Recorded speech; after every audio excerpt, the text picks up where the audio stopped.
Good idea. People who can't Can make it certainly can do the treasurer's sit. report. Yes, and has anybody answered Sally's question about how to get in? She was having trouble. I didn't did. write to her until 5:09, Okay, so I may have been late. well, hopefully she'll get in. Anyway, okay, I'll start with the financial report unless, do you have some opening words, Terry, or did I miss them? He did the, I did. Okay, sorry. Well, that's Anyway, okay. the financial report, we have very close to $25,000 on hand. Our appeal is going well. We're up to practically $1,900 received on the annual appeal. Most of our bills for the Farm Bill Conference have been paid. And I'll have the budget for next year available in a couple of weeks.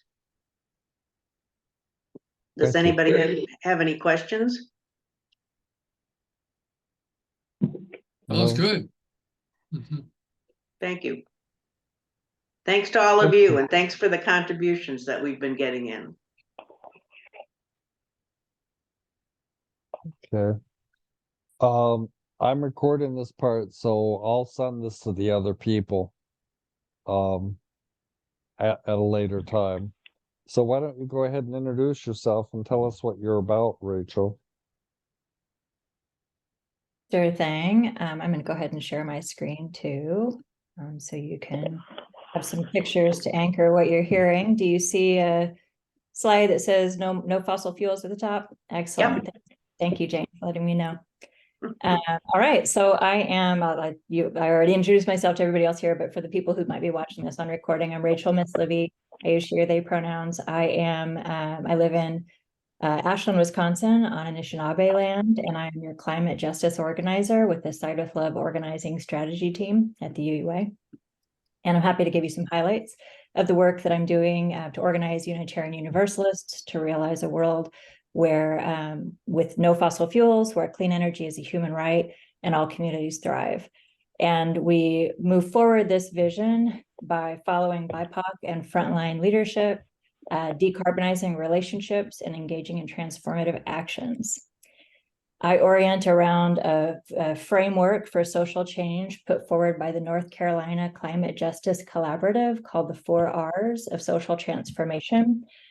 Resist, which is working against the current system; reform, working within the current system; reimagine is envisioning and conveying a new system; and recreating is creating the tools, models that we need to move forward that reimagined system.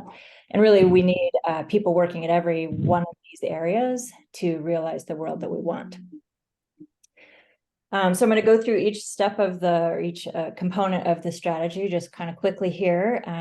So starting with no more fossil fuels, Side with Love continues to amplify the work of the People versus Fossil Fuels Coalition to call on Biden to declare a climate emergency, to ban federal fossil fuel leasing, and to stop the approval of all new fossil fuel projects and exports. In this past summer, in partnership with UUJEC and U Ministry for Earth, we engaged in the summer mobilization and the elected officials pledge as part of the mobilization to end the era of fossil fuels. I'm hearing a little bit of like background noise that might be kind of distracting on the recording. I don't know who that is. Maybe Terry, would you mute Sally? She keeps making noise. She doesn't mean to. Yeah, sometimes it's hard when you're calling in, for sure. Okay, so I'll keep going on, and hopefully I'll just talk loud enough that y'all can hear okay. Sally, can you mute? She's on the phone. It's a little tough. I think it's *6. Yeah, it's okay. We'll just go forward. That's all right. Thanks for being here, Sally. So as a part of that work with the People versus Fossil Fuels Coalition, we had President Sophia encourage UUs across the country to connect with their elected officials to sign the pledge to phase out fossil fuels. And many UUs also marched at the march in New York City. So we really just overall need to continue to push our elected officials to take action on climate, obviously. So the next section of the strategy is clean energy is a human right. So while many of us have been working on clean energy for a long time, I'm really encouraging our congregations to take a new approach to clean energy, to view it as a human right. So that takes solar and energy efficiency from a technical fix to a moral imperative that all of our communities need to build resilience, reduce pollution, improve public health, and more. The UUA has also been partnering with Interfaith Power and Light and many other faith organizations to help demystify Inflation Reduction Act funding for nonprofits for houses of worship. So as our congregations are eagerly learning about the 30% direct pay option for solar and battery backup, we need to continue to challenge ourselves to ground our actions in justice while holding this liberatory vision of the future. And so we can put our faith into action to decarbonize our communities using these federal funds by sharing our knowledge and resources, by partnering with folks who are most impacted by climate disruption and other systems of oppression. So as part of this larger work, we've been offering a series of webinars framing clean energy as a human right to help our communities, again, think about how we can approach these federal funds with more of a visionary approach. So for example, what would it look like if all of the congregations who were working to use that 30% direct pay option to put solar on their buildings would also pursue the 30% direct pay for battery backup and then offer our congregations as hubs of community resilience or emergency shelters for after climate disasters or cooling and warming centers in times of extreme weather extremes. Or if our congregations advocated for our city or county commissions to electrify a low-income neighborhood, for example. So we've had visionary approaches to federal clean energy funding, creating hubs of climate resilience with clean energy funding, and coming up in, I think it's next Tuesday, is Light for All on the Darkest Night, UU Ministry for Earth's winter solstice celebration. They're doing that as a part of our Clean Energy as a Human Rights series. They'll be featuring the Energy Democracy Project, who is also going to be present at our final webinar in this series, Reimagining with Energy Democracy. So the next component is thriving communities, and we're almost done. If you haven't heard, we broke the record for billion-dollar weather disasters in September of this year. It's been a really hard year for so many people and ecosystems.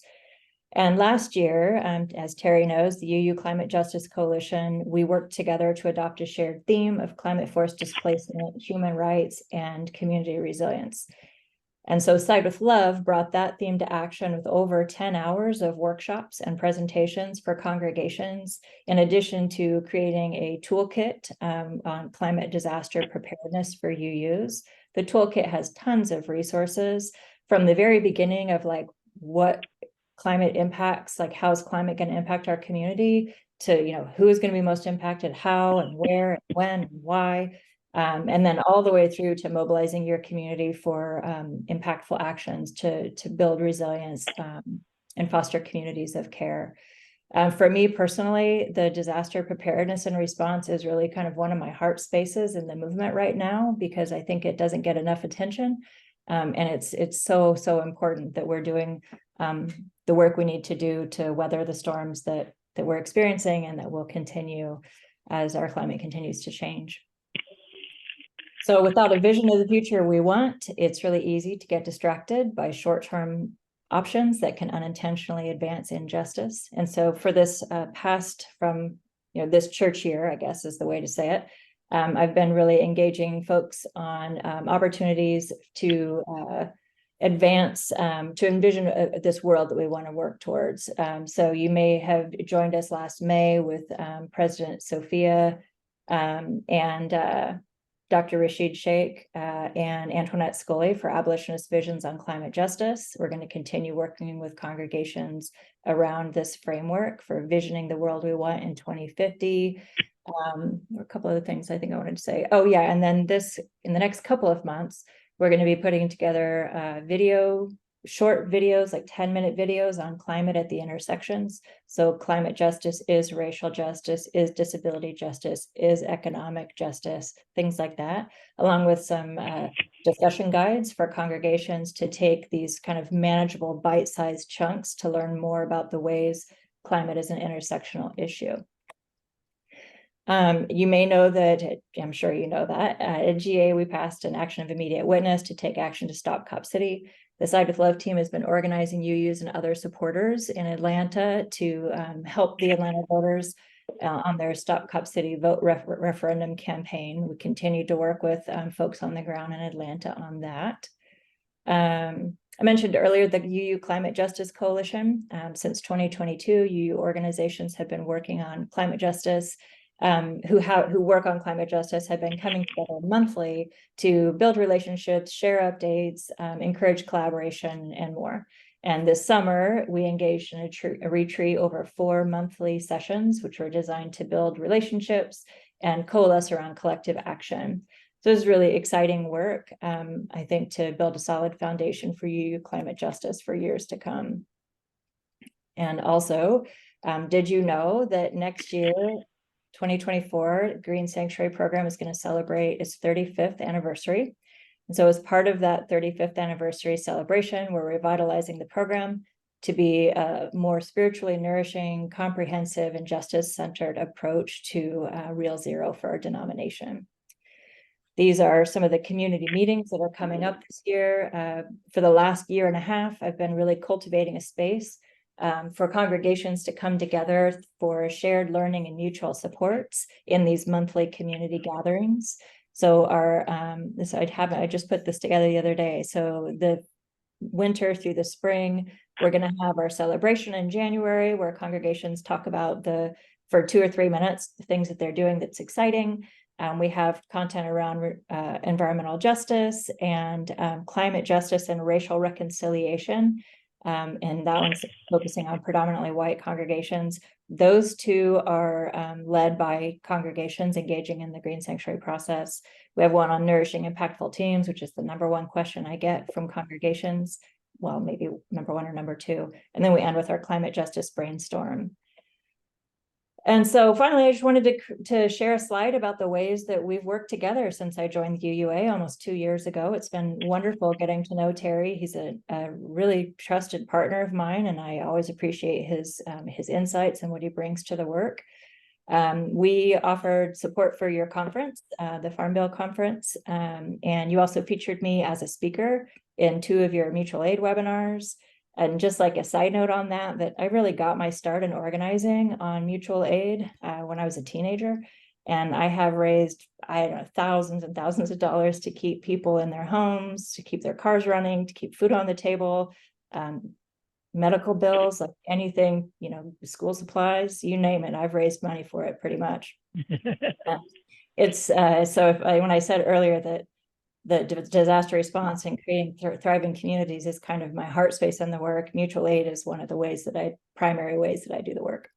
You've also sponsored several Side with Love events, which I greatly appreciate.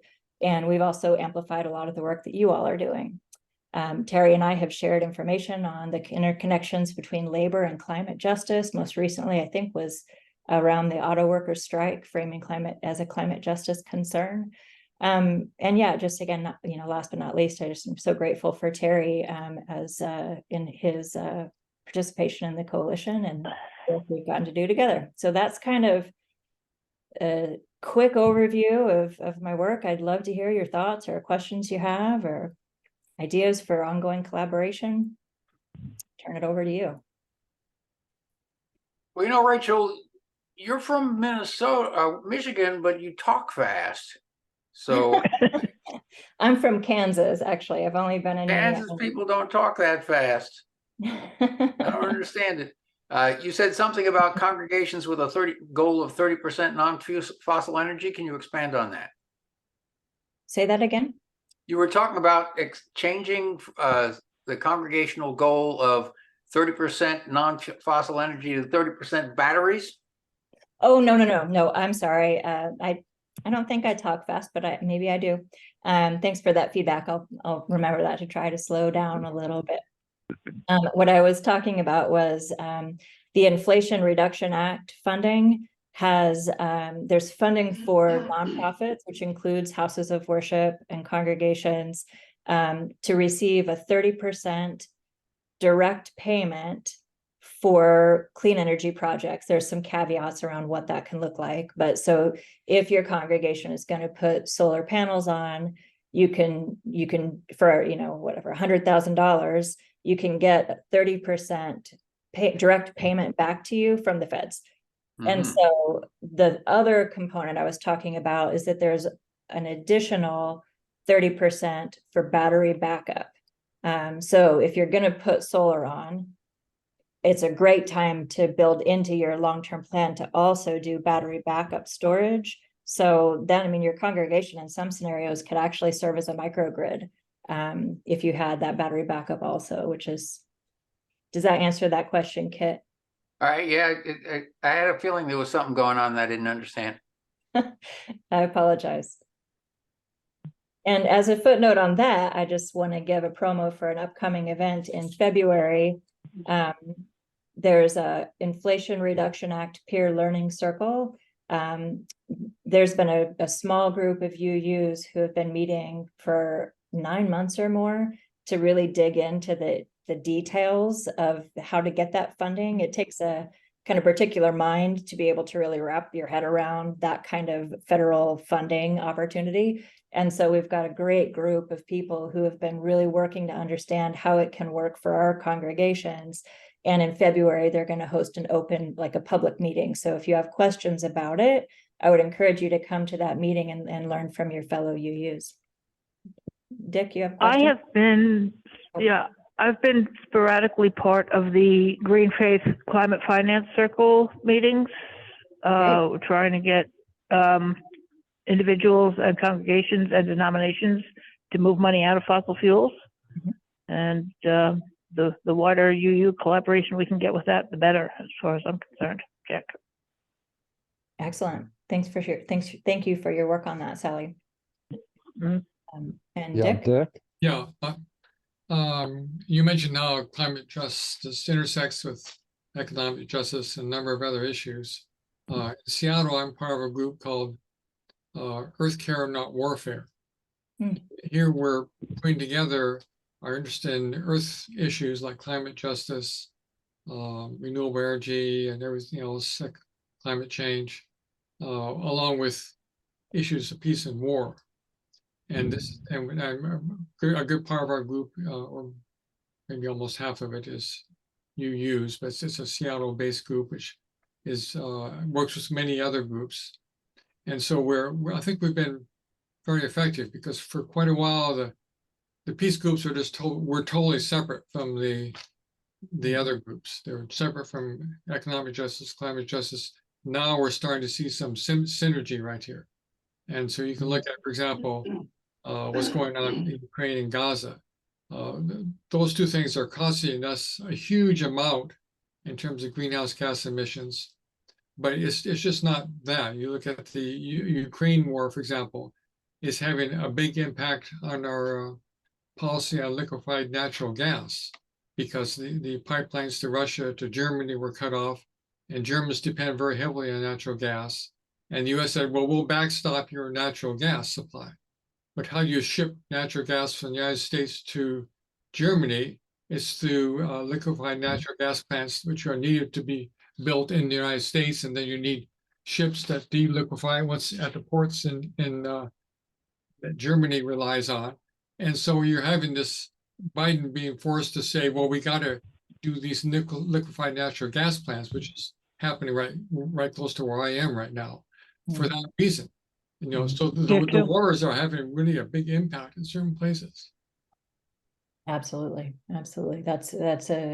It's interesting, Dick. I'm glad you brought that up, because every time I mention this climate at the intersections series that I want to do, somebody brings forward another thing that I like, it's not that I hadn't thought about those connections, I just didn't have it on my list yet, so thank Yeah, you. well, the Absolutely. liquefied natural gas is a key thing, because Yeah. it's seeing this right now, and Biden just the other day said we came out 4 more liquefied natural gas plants, and the the environmental community will say, well, why we don't need these, but you can see if you look at the geopolitics why he's doing this, you see. Yeah, sure. Yeah, but once you build it, if the war ends the day after, it's there and they're going to use it for the next 40, 50 years. Right, yeah. But that's going to happen more and more. We're having a trend towards more and more wars as conflicts build, as global economic growth goes into stagnation. Conflicts are building. When wars build, they take priority over what we're doing, unfortunately. Well, For the politicians anyway. You see, should they? they shouldn't, but that's the way that's the conventional way, is that war trumps everything. Well, it's time for that to take a back seat. Right. That's why all the people are out on the street saying ceasefire now. Okay, are we ready to get on with the rest of our agenda so Rachel can have an evening? Well, but there's another issue that came up too. I'll mention that in Washington Okay. State, we have a carbon tax. There's a carbon auction on carbon emissions and things like that, and the price of gasoline went up about 50 cents a gallon because of this carbon tax, and this carbon tax has been bringing in almost twice as much money as they anticipated, and that's being used for very good purposes in Washington State. But like anything like that, there's backlash. This hits lower income people sometimes pretty hard. Mhm. And there's a Yeah. right-wing billionaire, an anti-tax billionaire, who's got an initiative put on the ballot now to just totally eliminate this carbon tax. And he has a good chance of getting it passed because it does hit people in their pocketbooks. So the latest proposal is to actually give some actually cash rebates to some of the lower income people. I think they're like on one state list, they're like a third of the population is eligible for subsidies on their electrical bills. So they're going to be given a $200 credit. So we have to look at the impacts on ordinary working people and take that into account and make sure they get some special consideration. Yeah, Absolutely. I absolutely appreciate that. What do I want to say about that? So I have I have a lot of a strong background in systems thinking, and that's one of the ways that I approach the work, always with a systems lens. And there are so many like really easy things that you can do to approach things from a systemic mindset. And one of them that the first one I always tell people, the best systems framework you can have is saying, I don't know. Because then you have to think, well, then what? And and so the second one I tell people is asking yourself, and then what? So if you put a carbon tax, and then what? And oftentimes we only look at the then what's that are good. So what are the and then what's that are bad? And how, if we're looking at how this is impacting, low income people, that's almost, really regularly overlooked. When you realize it is, thinking about and then what, and what are the ways that we can make sure this doesn't hurt those people even more. Yeah, and I'm actually part of the state Washington State Sierra Club, or Transportation Land Use Committee, and a number of us realized what was going to happen, and we came out strongly. Yeah, excellent. I'm glad that you're doing that advocacy. Thank you. One of the energy concerns that I've got is the push that nuclear is a solution to the climate change, which it is absolutely not. And the hotter it is and the more the water is heated, they have to shut them down because they cannot run. And new ones, of course, are expensive and time consuming to build and all the rest. And meanwhile, the Department of Energy is pushing this, consolidated interim storage in economic or environmental justice communities in Texas and New Mexico who don't want it. So, yeah, not to mention the waste. Yeah, it's not not speaking. They've got $26 million going to various universities and other partners to push this stuff and to, so that they don't look like they're pushing it. It's somebody else. Yeah, it's really terrible. I'd be Okay. interested in what Rachel thinks a group like ours or our congregations, could be doing, to, to, to forward the environmental, movement in our communities. Is there anything that you think is most important at this point? You know, I love that question, Jane. I get that question a lot. And one of the reasons I like to include that framework with the 4 R's is because I really don't think there is one most important thing. I think there's a ton of most important things, which makes it hard to know. I mean, that's a thing that people talk about with climate in particular, is the overwhelm that people experience. Because when you start to realize how bad things are and the impacts that we're going to be experiencing and that we are experiencing, and then all of the potential ways to engage, it leads to shutdown for a lot of people. Like, it just feels like it's just, the problem is too much. I don't know where to start. And so I really try to encourage people to start where you are, to look at what is going on in your congregation, in your larger community.